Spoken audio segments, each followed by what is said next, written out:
Good morning friends, स्वागत है आपका आपके अपने चैनल डिजिटल नॉलेजपीडिया पे। आज से हम लोग मुगल वंश के बारे में इंपॉर्टेंट क्वेश्चन आंसर डिस्कस करने वाले हैं। इसी में आज हम लोग सबसे पहले देखेंगे बाबर के बारे में इंपॉर्टेंट क्वेश्चन आंसर्स। अगर आपने चैनल को सब्सक्राइब नहीं किया है तो जल्दी से चैनल को सब्सक्राइब कर लें। क्वेश्चन नंबर 1 देखते हैं, मुगल वंश का संस्थापक कौन था? तो जो बाबर था उसने ही मुगल वंश की स्थापना की थी इंडिया में। ये बाबर का पूरा नाम था ज़हीरुद्दीन मोहम्मद बाबर। इसने 1526 एडी में मुगल वंश की स्थापना की थी भारत में, दिल्ली में। और बाबर ने 1507 में पातशाही की उपाधि धारण की थी। पातशाही की उपाधि धारण की थी। जो इससे पहले जो थे वो उसकी जो मिर्ज़ा चलती थी इन लोगों की, इसके वंशज मिर्ज़ा उपाधि ले रखी थी, वो इसने त्याग के इसने पातशाही की उपाधि धारण की थी। तो ये पहला शासक था जिसने पातशाही की उपाधि ली थी। इसे इंडिया में आके फिर बादशाह कहा जाने लगा था। फिर 1501 में इसने समरकंद, जहाँ पे पहले तैमूरों का शासन था, तो ये अपने आप को बाबर तैमूर का वंशज मानता था। तो इसने 1501 में समरकंद पे अधिकार करने की कोशिश की थी, जो कर भी लिया था, सफल भी हुआ था, लेकिन सिर्फ 8 महीने तक के लिए ही रहा इसका शासन, क्योंकि उसके बाद उज्बेकों ने इसे हरा के फिर से समरकंद उनके अंडर चला गया था। तो समरकंद को इसने बार बार प्रयास किया जीतने का, लेकिन ये सफल नहीं हो पाया। तो उसके बाद ये काबुल भाग जाता है और काबुल और गजनी पे अधिकार कर लेता है 1504 में। 1504 में ये काबुल और गजनी पे अधिकार कर लेता है। क्वेश्चन नंबर 2 देखते हैं, बाबर किसका वंशज था? तो जो बाबर था वो तैमूरलंग और चंगेज दोनों का ही वंशज था। ये अपने पिता की ओर से तैमूर का वंशज था 5th नंबर का, और अपनी माता की ओर से चंगेज खां का वंशज था 14th नंबर का। और ये चगताई जाति का था, चगताई तुर्क जाति का था ये बाबर। तो ये इंपॉर्टेंट है, अगर इसकी जाति पूछे तो चगताई तुर्क का था। और ये जो बाबर था, इसको इंडिया पे अटैक करने का जो इनविटेशन दिया था वो दिया था पंजाब के सूबेदार जो थे दौलत खां लोधी। दौलत खां लोधी। और एक और दूसरा जिसने दिया था वो थे आलम खां लोधी, जो हम लोग पहले पढ़ चुके हैं, आलम खां लोधी, जो इब्राहिम लोधी के चाचा थे, आलम खां लोधी।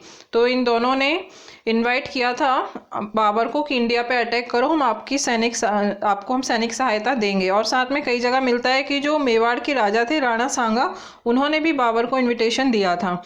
तो इन लोगों ने इसमें बाबर को इंडिया में इनवाइट किया था कि अटैक करे बाबर आके। नेक्स्ट क्वेश्चन देखते हैं, क्वेश्चन नंबर 3, बाबर के पिता का नाम क्या था? तो जो बाबर के पिता थे वो तैमूरलंग के वंशज थे, उनका नाम था उमर शेख मिर्ज़ा, और ये फरगना के शासक थे। फरगना के ये शासक थे, फरगना के शासक थे ये। और इसकी माता का नाम था कुतलुग निगार खानम। कुतलुग निगार खानम इसकी माता का नाम था। और जो बाबर थे उसके 4 पुत्र थे। हुमायूं जो सबसे बड़ा पुत्र था, कामरान, अस्करी, हुमायूं, कामरान, अस्करी और हिंदाल।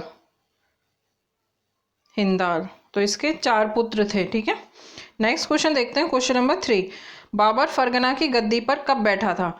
तो बाबर जो था वो 8 जून 1494 को फरगना की गद्दी पे बैठा था। ये अपनी दादी, इसकी जो दादी थी बाबर की, एहसान दौलत बेगम, उनकी मदद से, मतलब उन्होंने ही हेल्प की थी इसकी गद्दी पे बैठने में। और इसका जो जन्म था बाबर का वो हुआ था 14 Feb 1483 में। तो ये काफ़ी कम उम्र में ही फरगना की गद्दी पे बैठ गया था। फरगना कहाँ पे है? उज्बेकिस्तान में है।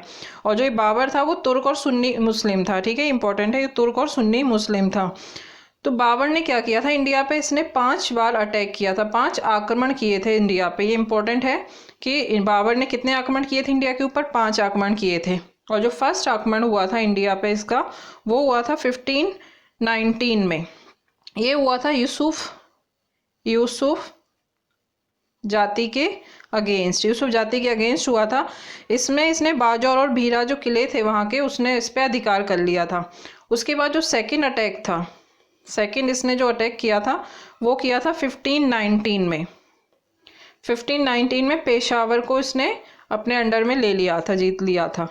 उसके बाद थर्ड अटैक, जो थर्ड अटैक किया था वो इसने किया था 1520 में। 1520 में इसने सियालकोट,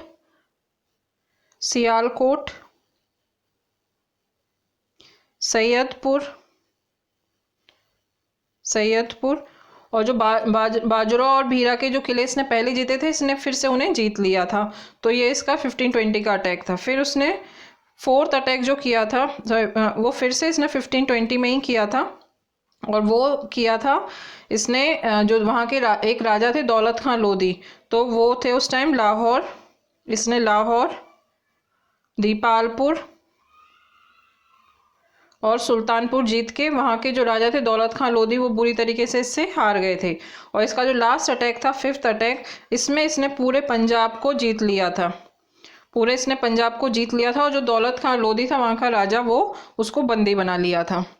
और जो इसका फर्स्ट अटैक था वो सबसे इंपॉर्टेंट है, जो यूसुफ जाति के खिलाफ था 1519 का। देखते हैं next question, question number 5। Babur ने इब्राहिम लोदी को कौन से युद्ध में हराया था? तो फिर 5 अटैक करने के बाद बाबर इंडिया में सेटल हो, मतलब इंडिया में और अंदर आने लगता है। तो जब इब्राहिम लोदी को पता चलता है कि ये इंडिया में एंटर हो चुका है, तो ये बाबर की ओर बढ़ता है। तो ये लोग पानीपत में दोनों के बीच में आपस में युद्ध होता है। तो पानीपत के प्रथम युद्ध में इन दोनों के बीच में युद्ध हुआ था, जो हुआ था 21 अप्रैल 1526। 21 अप्रैल 1526 में ये युद्ध हुआ था। ये पानीपत कहाँ पे? ये हरियाणा में है। इसमें बाबर जीत जाता है, और इब्राहिम लोदी की हेल्प कौन कर रहा था? इसमें कर रहे थे विक्रमजीत, जो ग्वालियर के राजा थे।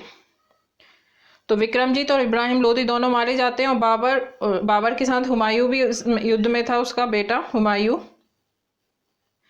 तो ये लोग जीत जाते हैं, और जीतने के बाद इस पे इंडिया पे मुगल वंश आ जाता है।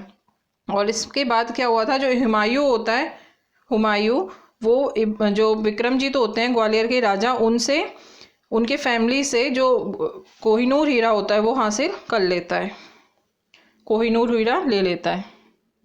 नेक्स्ट क्वेश्चन देखते हैं, क्वेश्चन नंबर 6।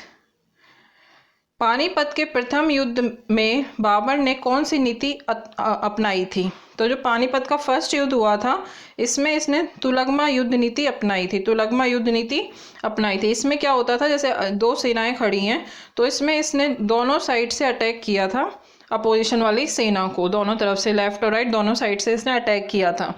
साथ ही इसने पानीपत के युद्ध में तोपखाना की भी यूज़ किया था, जो फर्स्ट टाइम तोपखाने इंडिया में यूज़ हुए थे। और इसने तोपखाने को उस्मानी विधि, जो तोपें थी वो उस्मानी विधि से इसने अरेंज कर रखी थी। उस्मानी विधि क्या होती थी कि मतलब तोपें होती थी और बीच में एक कार होती थी, गाड़ी होती थी, बड़ी सी गाड़ी, और ऐसी तोपें बांधी जाती थी, बीच में गाड़ी, फिर तोपें ऐसे बांधी जाती थी रस्सी से। इससे क्या होता था, जब तोप चलती थी तो वो ज़्यादा नहीं घूमती थी, और दोबारा उसे फिर से जल्दी से यूज़ हो जाती थी। तो ये जो दो गाड़ियों के बीच में फिर ये जो तोप बांधी जाती थी, तो इस विधि को क्या कहते थे? उस्मानी विधि। जो तोपों को अरेंज करने की विधि थी, उस्मानी विधि। और तुलगमा युद्ध नीति में क्या होता था, दोनों तरफ से अटैक करते थे ये लोग। तो इस पानीपत के युद्ध को बाबर जीत जाता है, और जीतने के बाद ही क्या करता है, अपने काबुल वापस जाता है बहुत सारा सोना वगैरह लेके, और वहाँ के हर जो काबुल वासी होता है उसको एक एक चांदी का सिक्का देता है। तो इसी से उसको कलंदर की उपाधि मिली थी। तो इसको कलंदर की उपाधि मिल जाती है। नेक्स्ट क्वेश्चन देखते हैं, क्वेश्चन नंबर 7। बाबर के पानीपत के युद्ध में 2 प्रसिद्ध निशानबाज कौन थे? तो वो थे उस्ताद अली और मुस्तफ़ा। क्योंकि बाबर के पास सिर्फ 12,000 सैनिक थे, उसके पास सिर्फ 12,000 सैनिक थे, तो उसने अपनी तोपखाने के यूज़ और जो उसने तुलगमा युद्ध नीति अपनाई थी, तो सिर्फ उसका जो ये इतना कुशल नेतृत्व था, उनकी वजह से ही उसने ही पानीपत का युद्ध जीता था। और इसके जो कुशल ये निशानेबाज थे उस्ताद अली और मुस्तफ़ा, उनका भी बहुत इंपॉर्टेंट रोल था इसमें। नेक्स्ट क्वेश्चन देखते हैं, क्वेश्चन नंबर 8। खानवा का युद्ध किस किस के बीच हुआ था? तो जो खानवा का युद्ध हुआ था वो था राणा सांगा और बाबर के बीच में। ये हुआ था 17 मार्च 1527। तो इसने बाबर ने राणा सांगा पे अटैक इसलिए किया था क्योंकि राणा सांगा ने कहा था कि वो जब इब्राहिम लोदी से मतलब बाबर का युद्ध होगा तो वो हेल्प करेगा, लेकिन राणा सांगा ने सैनिक नहीं भेजे थे तो बाबर काफ़ी नाराज़ था, इसलिए ये राणा सांगा पे अटैक कर देता है। और इसी युद्ध में, खानवा के युद्ध में, बाबर सबसे पहले जिहाद का नारा लगाता है, क्योंकि जो बाबर के सैनिक होते हैं वो ज़्यादा मोटिवेट नहीं होते हैं इससे लड़ने के लिए, राणा सांगा से थोड़ा डर जाते हैं, क्योंकि राणा सांगा बहुत सारे राजाओं को मिला के लेके आ रहा था, ग्रुप बना रखा था इसने। तो बाबर के सैनिक बहुत डरे हुए थे, तो जो बाबर होता है वो जिहाद का नारा देता है, धर्म युद्ध बना देता है इसको, कि जो नॉन मुस्लिम्स हैं हम उनको मार देंगे, ऐसा समझाता है अपने सैनिकों को। तो उसके सैनिक मोटिवेट हो जाते हैं, और साथ में कहता है कि उनका एक कर लगता था तमगा कर, उसको भी ये बंद करवा देगा, और साथ में शराब को भी टोटली मतलब पीना खरीदना सब चीज़ें बंद हो जाएंगी, शराब की भी। तो ये इस तरीके से खानवा के युद्ध में जिहाद का नारा लगाता है। नेक्स्ट क्वेश्चन देखते हैं, क्वेश्चन नंबर 9। बाबर ने कौन सी उपाधि धारण की थी? तो बाबर ने सबसे पहले तो बादशाह की उपाधि धारण की थी, और पानीपत के फर्स्ट युद्ध को जीतने के बाद इसने कलंदर की उपाधि ले ली थी, और जो खानवा का युद्ध था उसको जीतने के बाद इसने गाजी की उपाधि ले ली थी। गाजी की मतलब कि जो नॉन मुस्लिम्स को मारता है उसको गाजी कहते हैं। तो खानवा के युद्ध में इसने उसका जिहाद का नारा दिया था, तो ये नॉन मुस्लिम्स को इन लोगों ने मारा था, तो उसके बाद इसने गाजी की उपाधि ले ली थी, तो ये इंपॉर्टेंट है। नेक्स्ट क्वेश्चन देखते हैं, क्वेश्चन नंबर 10। बाबर की आत्मकथा किस नाम से है? तो बाबर की जो आत्मकथा है वो उसने लिखी है तुजुक ए बाबरी, जो तुर्की लैंग्वेज में उसने लिखी है तुजुक ए बाबरी, और इसका जो फारसी अनुवाद है वो है बाबरनामा के नाम से। इसने जो तुजुक ए बाबरी जो इसने लिखी है बाबर ने, इसमें इसने 2 हिंदू राजाओं का नाम मेंशन कर रखा है, 2 हिंदू राजाओं का। एक तो इसने कृष्णदेव राय का नाम मेंशन किया है, साउथ के कृष्णदेव राय। इसने कृष्णदेव राय को भारत का सबसे स्ट्रॉन्गेस्ट शासक बता रखा है, और दूसरा जो हिंदू राजा है वो है राणा सांगा, जिसके साथ इनका खानवा का युद्ध हुआ था, और इसने बाकी के 5 मुस्लिम राजा के नाम मेंशन कर रखे हैं। तो इसी के साथ आज के सेशन को ख़त्म करते हैं। बाबर के आगे के क्वेश्चन देखेंगे नेक्स्ट वीडियो में। तब तक आप लोग पढ़ते रहिए, अपना ध्यान रखिए। Thank you.